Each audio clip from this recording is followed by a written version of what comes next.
Okay, Stephen, so there are military members of the Guard and Reserve.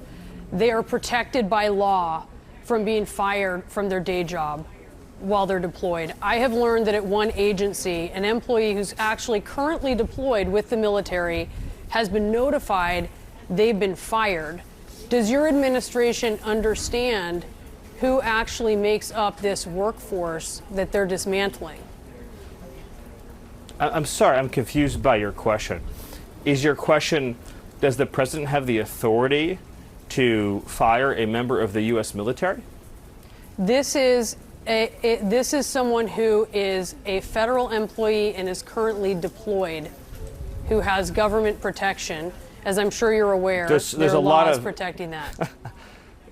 I don't know what laws you're referring to. I would love for you to be more specific. So far, you're not telling me the employee, the agency, Uniformed Services the Employment and Reemployment Rights Act. It's well known by HR and the federal government and in private industry as well. So every morning when Trump advisor Stephen Miller looks in the mirror, it just pisses him off. But on this particular day, he must have had a much longer glance at his face because he showed up on CNN angry at the world and the veterans his bosses fire without any regard for the laws that protect them. Okay, so you're saying that the president, in your view, doesn't have the authority to recall a member of the armed forces who may or may not, again, I'm the first time hearing of this, that may or may not be serving overseas? Stephen, you understand how the Guard and Reserve work. They have a day job, and then when they're activated, they deploy. While they deploy, right, but that employment is protected by law. Your question is lacking in so much detail. I promise you I'm trying to follow your question. Are you asking me if the president has the authority to remove a member of the military who may be serving overseas? Is that your question? No, my question was... Okay, well, I don't know how much airtime you want to spend on this, but I'm not following your question. Well, I think it's an important one. I guess I'll determine how much airtime I spend on it, but does your administration understand who is in the federal workforce? Yes, we have such a broad question. Of course we understand who's in the federal workforce. And I'm happy to indulge all of these very histrionic questions about anyone who may or may not be fired. That it's 30% veterans? But I think that and that you have people who are deployed? When he's cornered and can't come up with enough bullshit to avoid answering questions about his administration's downright disdain for Americans, specifically those that serve in the armed forces, his frustration turns into rage, which really doesn't help his original issues regarding his face. This president, for the first time in history, is committed to restoring accountability at every level of the federal government. You may assert there's no waste in the Pentagon. You may assert there's no waste in Stephen, Treasury. I'm not you may assert there's no waste in HHS. That, Stephen, I don't think anyone... Then why are you not celebrating these cuts? If you agree there is waste, if you agree there is abuse, if you agree there is corruption, why are you not celebrating the cuts, the reforms that are being instituted? Every day that no action is taken, the entire salaries of American workers that are taxed disappear forever. Stephen, let's calm down. This is we're not having a debate. There's no reason about whether there are places... Well, you are clearly trying to debate me, and I will be as excited as I want to be about the fact that we are saving Americans billions of dollars, that we are ending the theft and waste and grift and corruption, that we are stopping American taxpayer dollars from subsidizing a rogue federal bureaucracy that has been relentlessly weaponized against the American people. Now, I'm sure the original talking point when cornered with their actual objective of dismissing the needs of service people that the president called suckers and losers is to revert to claiming Elon is finding waste, fraud, and abuse. But if they want to keep the rating of our country going for as long as possible, they should stop sending this guy on TV to make the case, because he's a huge piece of shit that no one likes. His slimy skin must have started crawling after seeing the Democratic House Committee on Veterans Affairs post that the VA slashes 1,000 jobs of disabled veterans, military spouses, and medical researchers in massive cuts. $98 million in claimed savings equal longer wait times and reduced care for veterans. This isn't reform. It's a reckless abandonment of those who serve. The idea is for a group of pirates that hate America to claim the government wastes money in every agency and department, while their own track record shows it's nothing but projection. You took over the Veterans for Freedom in 2007.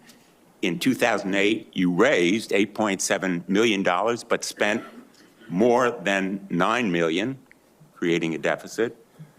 By January 2009, you told donors that the organization had less than $1,000 in the bank and debts of $434,000. By 2010, revenue at the Veterans for Freedom had dropped to about $265,000. In the next year, it had dropped further to $22,000. You don't dispute these numbers, do you? Senator, I'm extremely proud of the work me and my fellow vets did at Vets for Freedom. A bunch of young vets with no political experience. No, he doesn't dispute those numbers. He just sucks at this.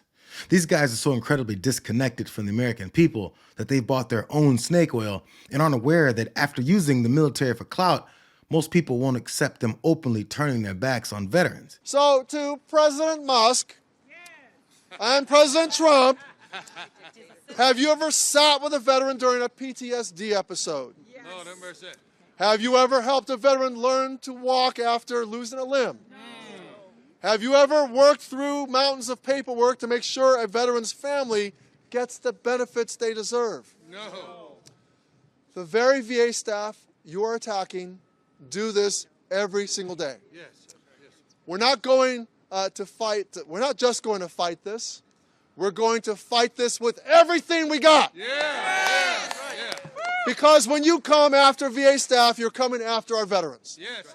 And if you think we're going to stand by quietly while you dismantle the support system our veterans depend on, you have grossly miscalculated. I do wish Democrats wouldn't be so over the top in their speeches to prove to people that they're fighting against this administration and just be authentic in how they feel. But it does highlight the very necessary work that the VA does for veterans as MAGA targets their money.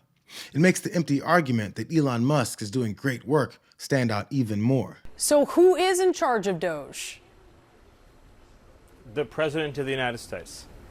He's the administrator of Doge? No, the Doge is what was formerly U.S. Digital Services. It's an agency of the federal government that reports into the Executive Office of the President, which reports to the President of the United States. Okay. The way that Article 2 works is a president wins an election, and then he appoints staff, including myself, including Mike Waltz, including Susie Wiles, Yes. including Elon Musk, and those staff report to him. Okay, well aware. So Elon Musk a week ago answered a question about transparency at Doge. This is how he spoke about Doge. Well, we actually are trying to be as transparent as possible. In fact, we post our actions to the Doge handle on X and to the Doge website. So all of our actions are maximally transparent. So you hear him there. We post our actions. All of our actions are maximally transparent. Does Elon Musk know he's not in charge of Doge? No, they're going to have to get their story straight. Because Miller didn't even realize that his pompous answers about Donald Trump running Doge actually exposed himself as a liar. Because the president told reporters a couple weeks ago that he's never met Elon Musk's crew of thieves, and just this week, he admitted he has no idea of all the conflicts of interest that Elon himself is engaged in. It seems like an incredibly irresponsible way to run an agency. Some of these Doge engineers that Elon Musk has helping him are as young as 19 years old. That's good. They're very smart, though, Peter. They're like you. They're very smart people. Thank you. Have you met any of these guys? No, I haven't seen them. They work actually out of the White House. They're smart people. Unlike what they do in the control towers, where we need smart people, we should use some of them in the control towers where we were putting people that were actually intellectually deficient. That was one of the qualifications, is you could be intellectually deficient. No, we need smart people. Some are young and some are not young. Some are not young at all. President, given your concerns about corruption, you said that if there were any conflicts of interest with Elon Musk, you wouldn't let him anywhere near it. That's right. Doge and SpaceX employees are now working directly at the Federal Aviation Administration and the Defense Department, agencies that have billions of dollars in contracts with Musk's companies or that directly regulate his companies. How is that not a conflict of interest? Well, I mean, I'm just hearing about it, and if there is, and he told me before I told him, but obviously I will not let there be any conflict of interest.